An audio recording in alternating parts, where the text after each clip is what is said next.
Hi friends, welcome to Akshu Tharika channel. இன்றைக்கி நம்ம என்ன பார்க்க போகிறோம் அப்படின்னு பார்த்தீங்கன்னா, சில பேர் நம்ம நல்லா இருக்கமோ நல்லோ இல்லையோ, ஆனால் அடுத்தவங்க நல்லாவே இருக்கக்கூடாது அப்படின்னு சொல்லிட்டு சில விஷயங்களை செஞ்சுட்டே இருப்பாங்க. பார்க்கும்போது நமக்கு அப்படியே ரொம்ப கோபம் வரும். என்னடா பண்ணுறது இவங்கள அப்படிங்கிற மாதிரியான ஒரு தாட் வரும். பட் இவங்க எல்லாத்தையும் நம்ம ஈஸியாக அவாய்ட் பண்ணிட்டு நம்ம கடந்து போயிட்டே இருக்கணும்.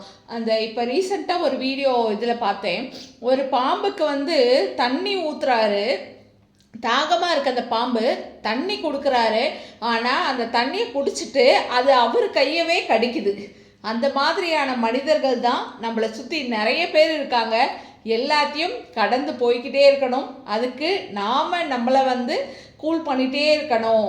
அப்படியே ஒரு சமமான மனநிலையில் இந்த மாதிரியான பீப்புள்ஸ் எல்லாம் நம்ம கடந்து போய்கிட்டே இருக்கணும். கடிக்கிறது பாம்போட குணம், நம்மளோட குணம் என்னவோ அதுக்கு தகுந்த மாதிரி நம்ம இந்த விஷயங்களை கடந்து போயிட்டே இருக்கணும் அப்படின்னு நான் நினைக்கிறேன். நீங்கள் என்ன நினைக்கிறீங்க?